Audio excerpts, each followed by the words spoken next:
I completed my PowerPoint on the geriatric syndrome dizziness.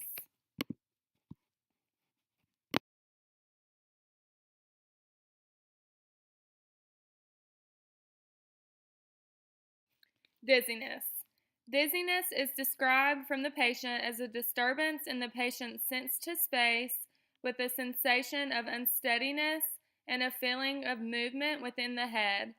The patient can complain about lightheadedness with unsteadiness, and dizziness can also lead to injuries and falls in the older adult population.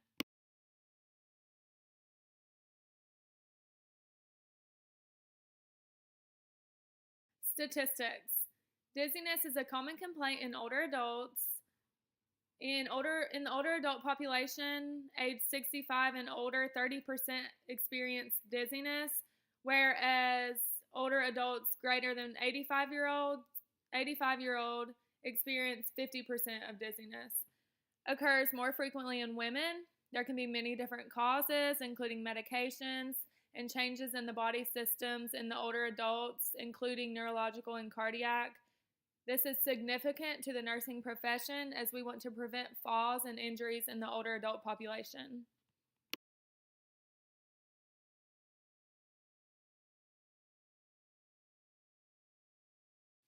Subjective data.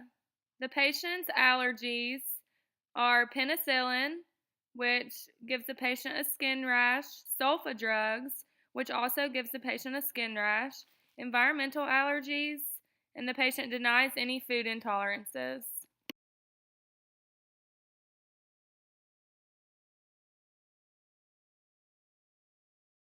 Subjective data. The current medications the patient is taking every day are listed below.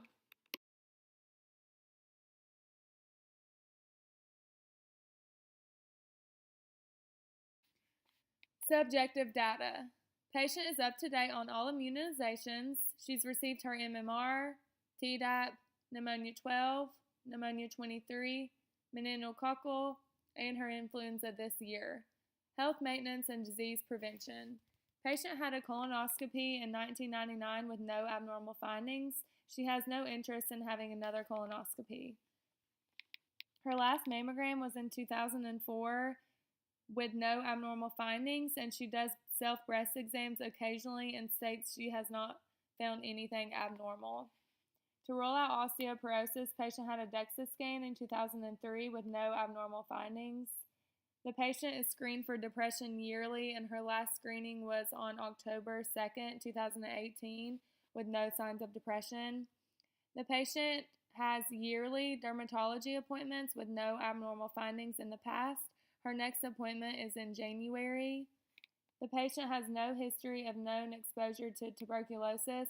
Her last skin test she thinks was about 30 years ago. Her last pap smear was in 1999 with no abnormal findings. She sees the eye doctor every 6 months due to glaucoma, which she takes eye drops for every day, and the last time she saw her eye doctor was in May. Patient has her hearing tested once a year. She had her hearing tested on October 2nd, 2018 with no signs of deficit. Patient has never had a chest x-ray and has no interest. Patient had blood work today for a lipid panel. Her most recent EKG was 2 weeks ago at cardiology. Her last episode of atrial fibrillation was Friday. No concerns of clots at this time.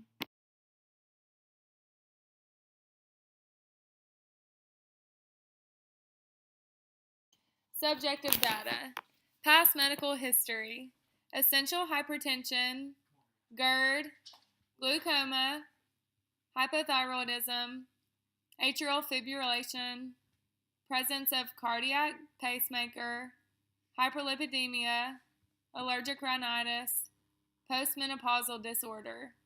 Hospitalizations. Other than her previous surgeries, she has not been hospitalized. She has had a tonsillectomy, a pacemaker placement, appendectomy, cholecystectomy, hysterectomy, orthopedic surgery in her left foot.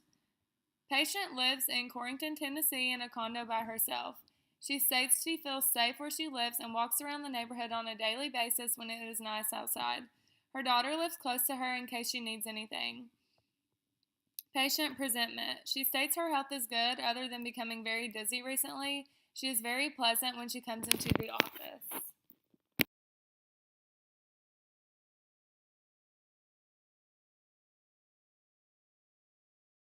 Subjective data. The patient has a complaint of dizziness today. The patient states she has short episodes where she feels like the room is spinning that occurs when she gets up from sitting or is moving into a different position. When this happens, she gets visual disturbances and nauseous. She states it occurs at least once a day in the last 2 weeks. When this happens, she just has to lay there until it passes. She gets unsteady, so she sits down wherever she is. She says it usually passes by 1 to 2 minutes. She keeps her eyes shut and just takes deep breaths. Review of systems. Pertinent information includes she denies any fever, fatigue, malaise, weakness, or chills. She's feeling fine other than occasional dizziness. She denies any headaches or head trauma. She states she had blurry vision but had LASIK surgery for glaucoma. She denies any inflammation, diplopia, visual field changes, or any blurring. She is hard of hearing, but she denies deafness, tinnitus, discharge, or ear pain. Present vertigo at times is the only thing she's complaining about.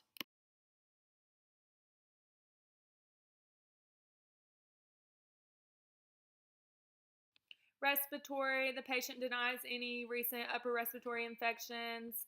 Cardiovascular, she denies any chest pain at this time. She has occasional palpitations and fatigue when she develops atrial fibrillation. She states it usually lasts an hour and then passes. She does have hypertension, denies any hypotension at home. She checks it at home occasionally. She denies any syncope episodes. Neurological, patient denies seizures, strokes, or fainting. She denies any forgetfulness or behavior changes. She also denies focal weakness or sensory loss and dysphagia. Patient has had dizziness at least once a day for the past week. GI system, she does have nausea when she has a dizzy episode.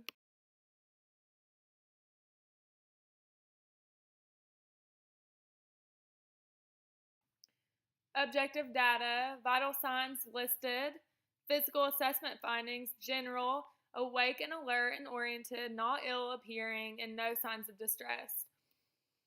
Head, ears, eyes, nose, and throat. The head is normal cephalic. Visual acuity, the left and the right and bilateral is 20/30. Visual fields are intact to confrontation.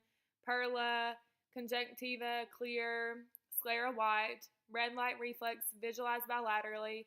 Hearing intact bilaterally. Whisper test intact. No hearing aids are present at this time. External ear canals free of redness or drainage. Tympanic membrane pearly gray with good light reflex. Cardiovascular, orthostatic vitals were completed at this time with no signs of hypotension. Neurovascular, the cerebellar testing was intact. Sensory testing intact. Position sense intact. Coordination, the gait is steady with no assistance. The get up and go test was completed in less than 12 seconds at 12 seconds. Patient is able to walk heel to toe for a short distance with no signs of distress. Patient is able to walk on heels and on toes for a short distance with no distress. Rapid altering movement evaluation is normal. Point to point, finger to nose, and heel to shin evaluation is normal bilaterally. Romberg is negative and sternal shove is also negative.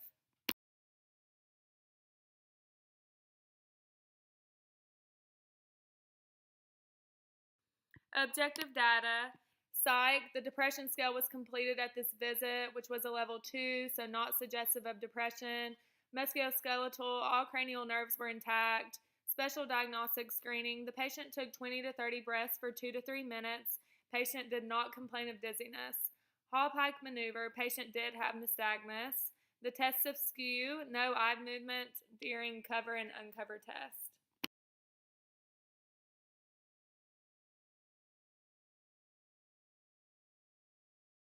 Screening tools. Tenetti Gait and Balance Scale. The patient scored a 20, so patient has a moderate risk for falls. Get up and go test. Patient scored a 12-second, not high risk for falls. Frailties tool. According to the frailty assessment, the patient is considered pre-frail. It is important to monitor this patient closely and continue to assess this monitoring tool at each follow-up appointment. Geriatric depression scale. The patient scored a 2 on the depression assessment tool. We will continue to reassess the geriatric depression scale each year. Diagnostic and labs. No routine labs for dizziness. I will go ahead and perform a CVC to assess for anemia, serum glucose for hypoglycemia, and an ECG for arrhythmia.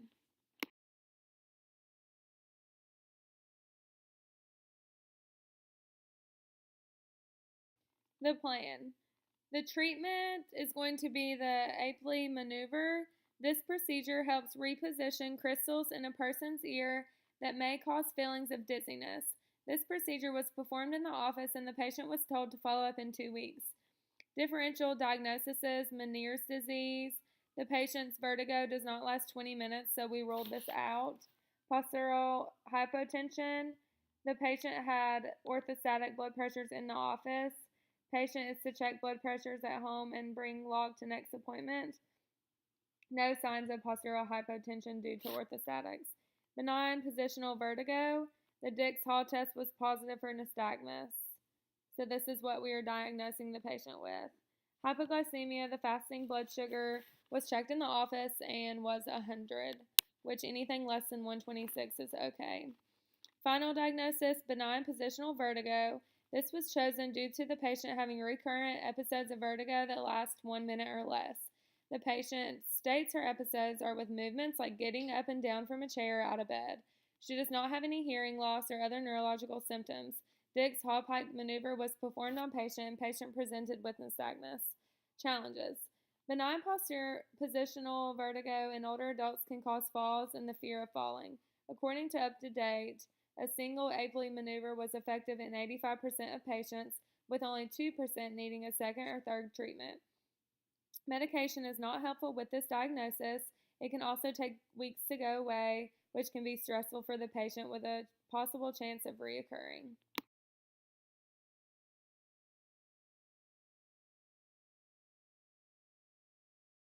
It is important for the patient to make sure her home environment is safe with a clean floor in case she has a dizzy episode and she has somewhere safe to sit. Multidisciplinary team. If the patient's symptoms persist after Apley test is performed, the patient can be sent to neurology and or ENT for further testing or treatment.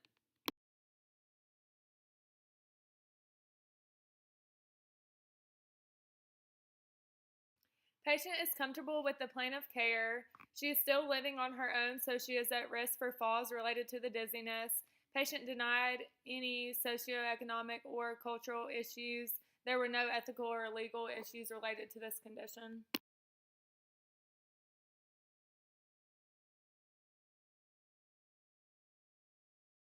Conclusion.